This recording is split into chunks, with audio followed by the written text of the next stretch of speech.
My 3 children attend a Montessori school.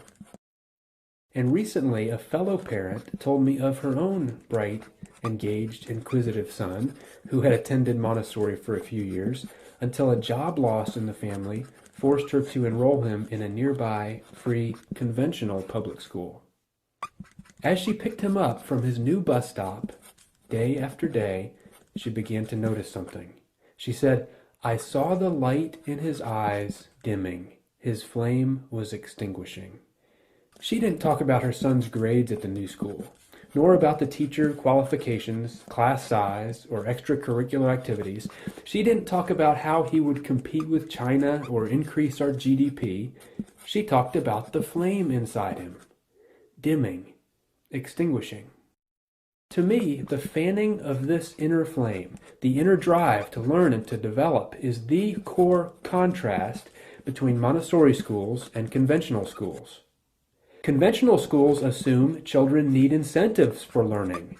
Gold stars, A's, honor roll ribbons, popcorn parties.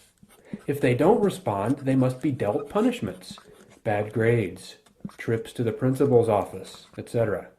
Montessori schools assume the opposite. Children do not need to be forced to learn. In fact, children are naturally interested in learning. Take a look at any child prior to kindergarten. They touch everything, pick it up, turn it over, taste it. Prior to setting foot in that first classroom, they've learned how to stand, walk, swim, sing, count, ride a bike, tell stories and jokes and lies. Some can even read. And then these energetic, engaged, accomplished 6-year-olds turn into 12-year-olds who ask, "Are we getting graded on this?" Or, "Is this going to be on the test?" That flame they had at age 6 didn't burn out on its own. We smothered it. In contrast, Montessori schools stoke that flame by promoting hands-on, self-paced, collaborative, challenging, and joyful learning. They encourage divergent thinking instead of convergent thinking, innovation instead of standardization. Montessori does all this with no grades, no tests, no homework. How? Well, out of many reasons, here are 2. Mixed-age classrooms. Montessori classrooms have 3-year age ranges. 3 to 6-year-olds in one class, 6 to 9-year-olds in another, and so on. The age mix allows older students to be leaders, mentors, and to help teach lessons, while younger students have the experience of working with older classmates. The teacher does not stand at the front, delivering the same information to 30 children while trying to keep all of them on the same page.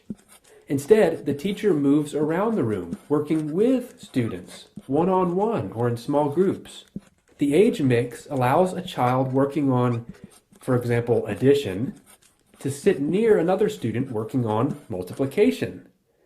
Each can see not only what they'll be doing in the near future and where they've been in the past, but why they're learning what they're learning and how it fits into the big picture. Seeing the big picture allows students to take ownership of their learning, a critical element in fostering each child's natural learning desire. Which leads to point 2, grabbing that student's interest while it's hot. A Montessori teacher told me about an 8-year-old girl in her class interested in long division. After demonstrating some examples, the teacher watched the girl create her own simple division problem. But after finding the quotient, the girl added another digit to the dividend, and another, and continued the calculation into the hundreds, thousands, then 10,000s, 100,000s, then millions, billions, trillions. As the calculations began to near the bottom of the page, the teacher, thinking quickly, brought over more paper and some tape.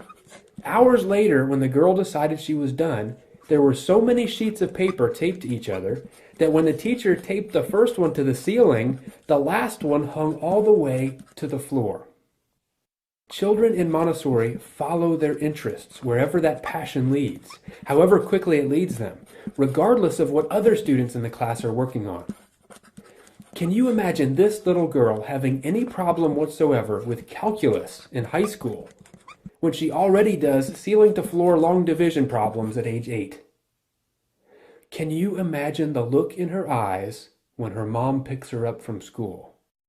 Montessori is the best method of schooling I have found for children to joyfully and effectively learn independence, responsibility, self-discipline, leadership, initiative, strong academics, and a lifetime love of learning.